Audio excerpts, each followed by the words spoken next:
So this is a trail behind our house, and I always come up here and look for medicinal plants that are common in our area, but I'm always looking for what could be the best medicine.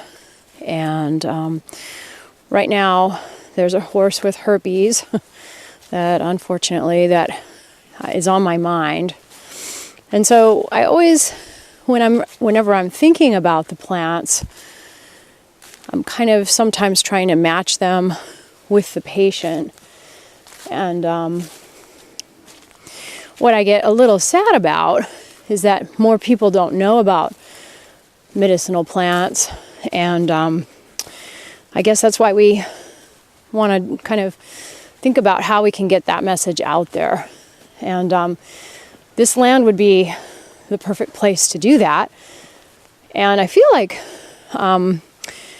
we're in a perfect position to offer our clinical experience and our herbal experience, some of our botanical knowledge. I'm always looking to learn more, but anyway, this if this gets developed, it would be a road that we're walking on, and there would be houses all along here. So we're going to try to prevent that as much as we can. And let's it's early spring, so a lot of things like my wild lettuce and some of my herbs for pain aren't really up yet, but we just saw some yellow dock, some usnea. I can come over, so right here, let's see if we can find a good path where we don't sink in the mud. Right here, this is, we don't actually know if it's usnea. It's kind of a mystery lichen. So lichens are a wonderful kind of unknown, untapped medicine in the world. And the way that we can tell if this is usnea or not is if we can see this white string right here inside. And I think that white string is good. Let's see if we can find another piece. So usnea is like a little known. People don't realize this lichen could possibly treat, or can treat MRSA. A resistant Staphylococcus aureus. There's that string. See, it has that springy string-like thing going on. So this is a nice usnea patch. I'll probably look for others too, but I don't like to take from all one place, even if it's a blown down thing like this. But so usnea is a lichen. It has multiple species. And the deal is that the medicinal part is the blue part, the kind of green part that's on the outside of it. So you have to dry it a little bit and process it to get that almost like usnea dust off the outside. And you can use it topically for staph infections. And I'm also currently trying to figure out if I can use it internally for staph infections. We see a lot of staph infections in the dogs. They don't get the MRSA. They get a similar type of resistance to antibiotics, though. So, how do we know that a lichen like this can't cure other diseases or other infections? Unfortunately, research in our country is very pharmaceutically driven. So, when you come out here to where I feel like a lot of healing comes from, at least for me, comes from just collecting the plants and being out in nature and communing with nature, I guess, as part of the medicine. And that's an old Ayurvedic belief that the intent of the preparer of the medicine, the intent goes into the medicine and affects the patient, which is kind of nobody really thinks about that when they're making pharmaceuticals probably. But so we'll take some of this usnea and let's keep walking, see what else we find on this beautiful land. So yeah, our neighbor wants to sell 80 acres. It would include this, and it would go back to the hillside. And what we want to do is instead is develop some type of educational programming here that we can help with teaching not only about usnea, maybe preparing usnea medicine, but also other medicines as well, and teaching people about the ecology of the area, and broadly bringing in other people who know more about birds and all kinds of educational ideas we have out here. But first we have to prevent them from building houses. So anyway, let's just see what else we can find out here. I haven't really taken a look back here too much, at least not lately. But we have our little circle of Douglas fir there. We have all kinds of alder. Alder is used as a medicine. Douglas fir is used as a medicine. The alder is used for enriching the blood and helping with skin itching as a tincture, and the Douglas fir is a lung and skin medicine. So,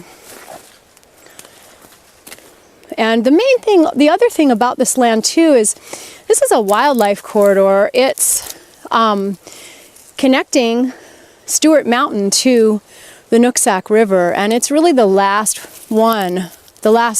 wildlife corridor in our area that's not developed yet. So that's something to realize. We sure would love to take all this barbed wire out of here, but of course this isn't our land, so we've just left everything. Looks like our hawthorn tree's grown since the last time we've been back here, which is kind of neat.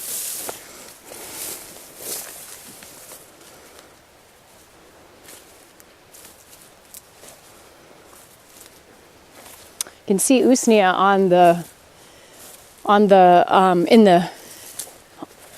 the horizon, on the alders.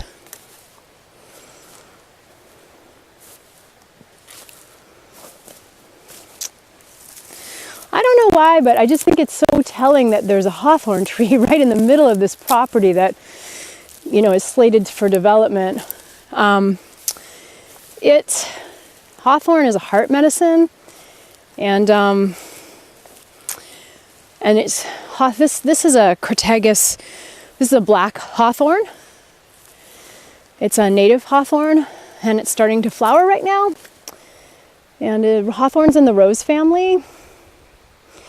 It opens up the heart. It opens up the heart chakra. The whole rose family does. And then hawthorn is a heart medicine itself, both the flowers and the berries. And I just think it's so amazing that this tree, which has grown so much in the time that we've been here, just wasn't here before, is growing right in the middle of this land. So I guess for me, having this 80 acres right next to us and seeing the possibilities for education and for ecological preservation and for wildlife corridor preservation, it just makes me really sad, because I hope, because I see so many of these properties that just get engulfed up by houses and people who don't know the plants, or maybe don't care about the plants, just probably don't know the plants.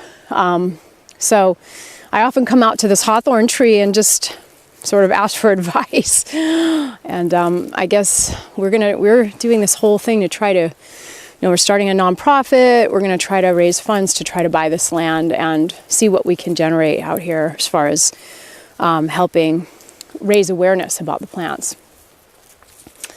But yeah, you can tell hawthorn trees because they have these thorns on them. There's really no other thorn tree in our area in Pacific Northwest. So yeah, I found a lot of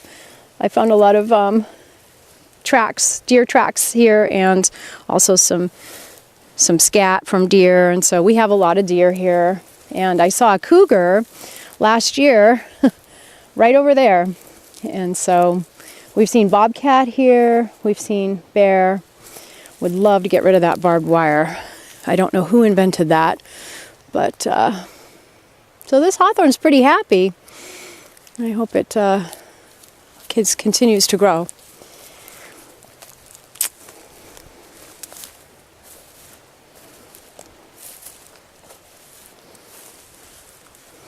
I guess I feel like we're in a unique situation because we, we're educated in Western medicine, and certainly Western medicine has a lot of excellent things it does for people, right, every day. But what we mostly treat is chronic disease, things that Western medicine doesn't really always heal very easily. So I was just mentioning this horse that's on my mind right now that has a herpes virus that's gone into the nerve sheaths. And so that barn lost 7 horses last year. They died, so this horse now has it. And I'm thinking about what herbs I can prepare that are antiviral, that help repair nerves, and help specifically with herpes viruses. Thank goodness for all the herbalists that I've learned from, because I would certainly have no way to know what to use. But I have a formula that I'm going to put together for that horse. But anyway, it's the chronic diseases. It's the ones that are difficult to treat or untreatable. That's where we have to look to things that, maybe are less conventional in how we prepare them and gather them. But here's some usnea up on this tree too.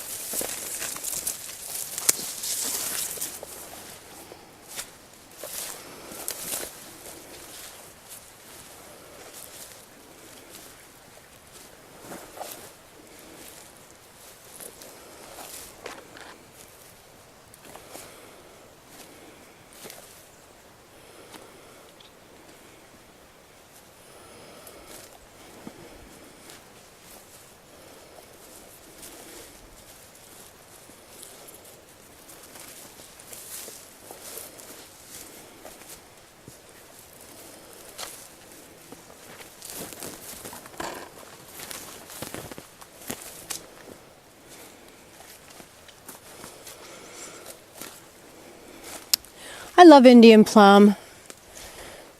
It's got a few oxalates in it, so we don't want to eat too much, but it tastes like cucumber rind, which is amazing. There's a female Indian plum, there's a male Indian plum, and of course the males don't produce the fruit, but yeah, we've got some beautiful usnea up in the tree there. That looks like the longissimus right up here. It really grows long. And usnea, like a lot of lichens are very sensitive to pollution. So having this property, it's 80 acres and there's no roads really close to it. So it's really valuable for growing lichens like that. Of course, they just grow naturally, but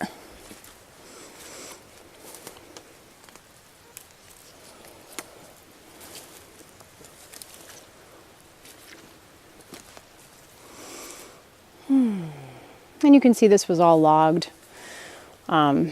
years ago. It's actually zoned as timberland, but they can still build on it, at least in part.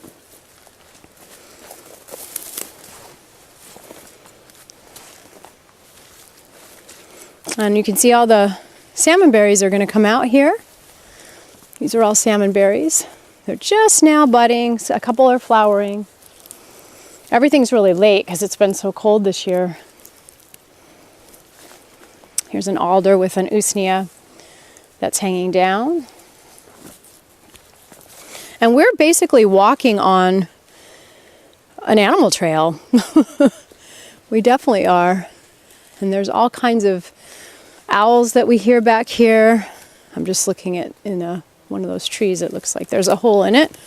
Somebody lives there, most likely.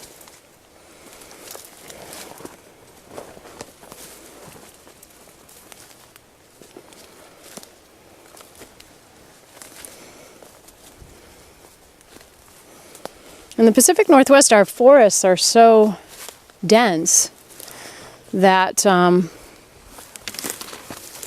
oh, there's those maples. Okay, I wanted to talk about those. Oh, I just love it back here. Let's see if we can.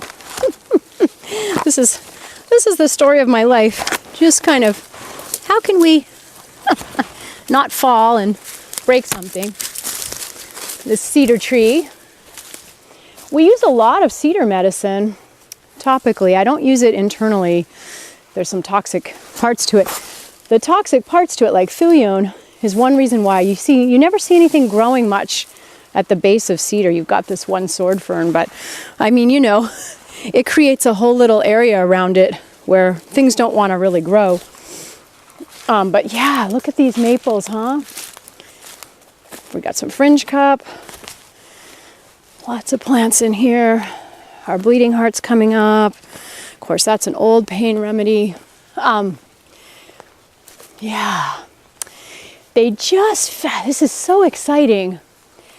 These are maples above us, grandmother maple, the large giant maple. And they just did, a woman, a botanical, let's see, she's a botanist, at Evergreen State University down in Olympia.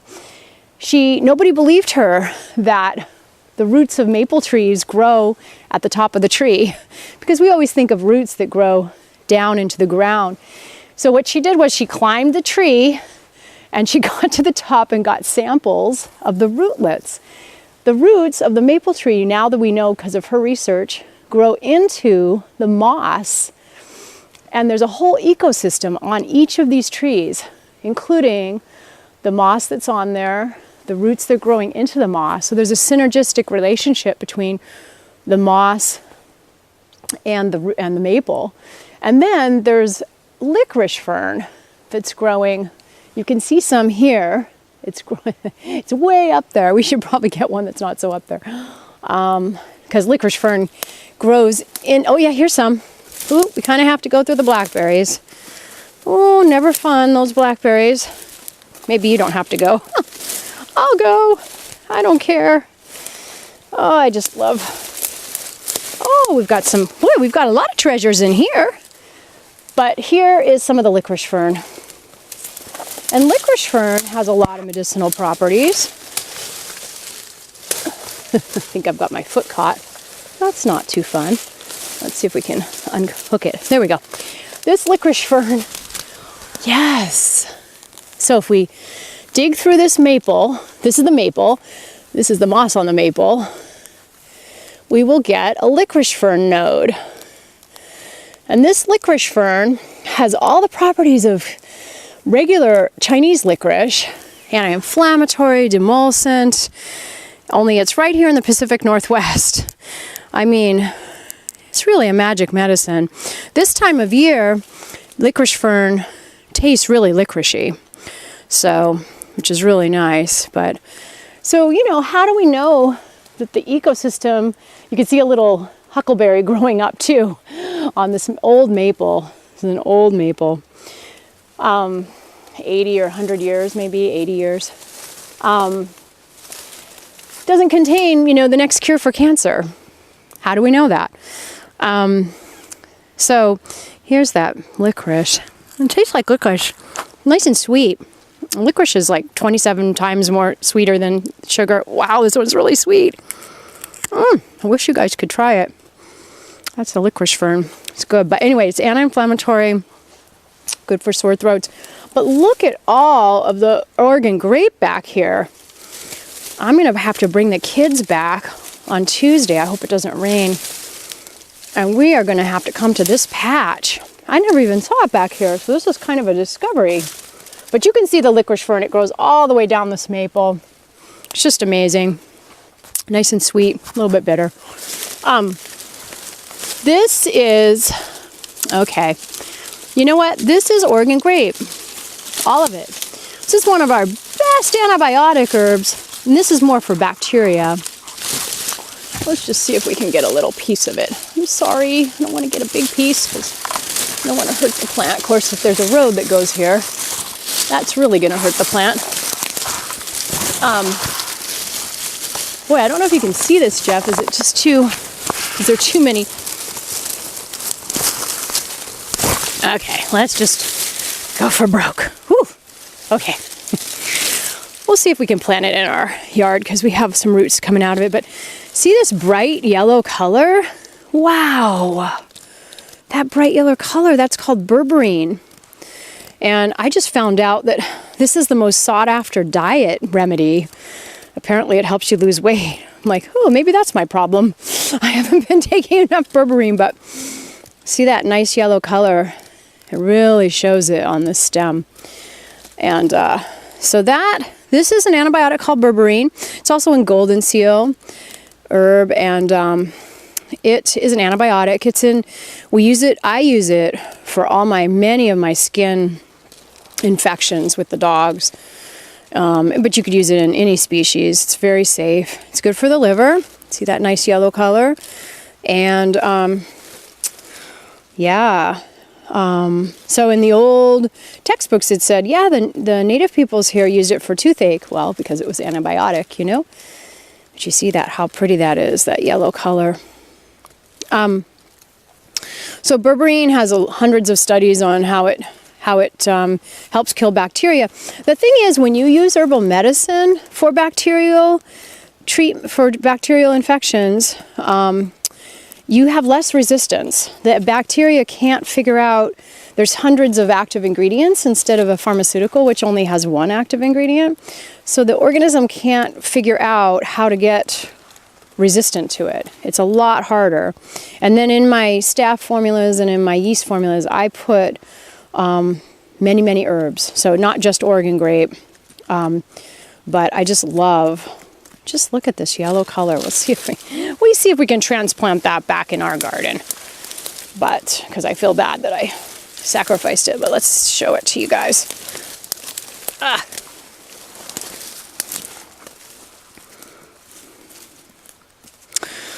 Lots of medicines back here. So lots of things that we could, I think of a million projects we could teach the kids about licorice fern and usnea and Oregon grape and all the medicines here.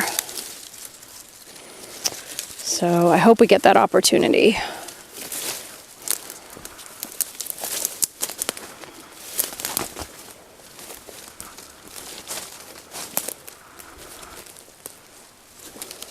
And you can see the grapes starting to form.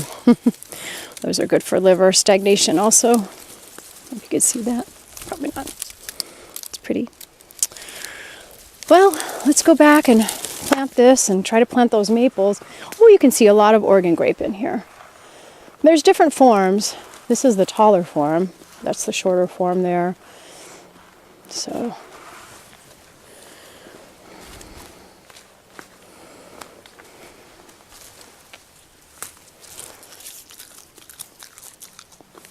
cucumber rind.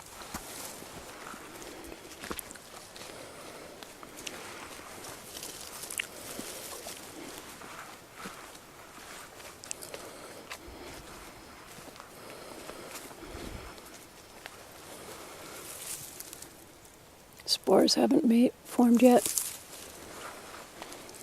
Got some of these beautiful salmonberry flowers that attract all the hummingbirds, huh?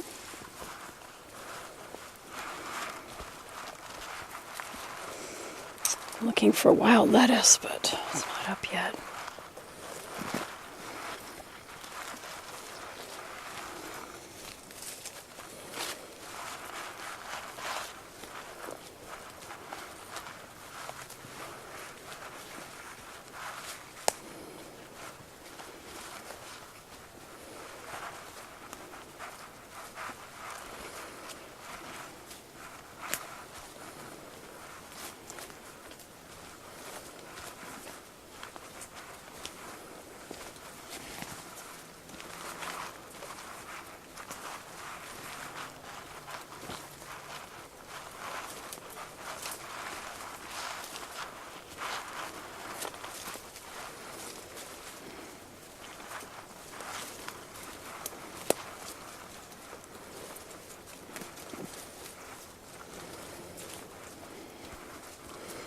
This is some yellow dock that's just coming up. We've got this, we've got this. It's kind of a weed in our area, but there's a doctrine of signatures for this red color. It is a blood strengthener. It helps very much with anemia, and so it's called yellow dock, Rumus crispus. And it's a liver strengthener. It's a blood strengthener. And it's also antibiotic. I put it in all my skin formulas that are when there's an infection. So I use it a lot with Oregon grape. It's kind of cool. So here you can see you can be antibiotic with the berberine, and you can strengthen the blood with the yellow dock at the same time. So that's the beauty with herbal medicine, how you can combine things like that. So that's yeah, it's a nice one. You just dig out the root. This is a nice young root, so that'd be really good.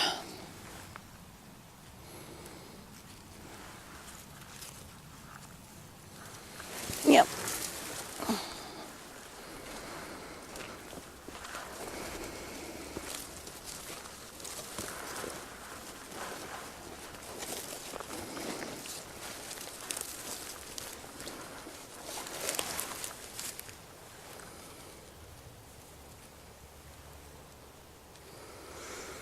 I think the usnea down up there was a little better.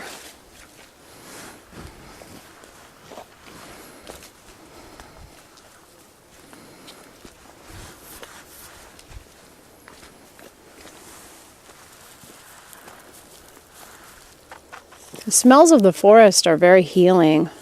You know, the Japanese talk about forest bathing. And, you know, people have gotten so far away from nature now that just coming here and smelling the thuya, you know, we have the thuya plicata, our western red cedar, but is extremely healing. It helps strengthen the thyroid, helps calm the adrenals down, relaxes the nervous system, strengthens the parasympathetic nervous system. So, I mean, we are talking medicine, just walking through the forest and basically having a forest to walk through is really important.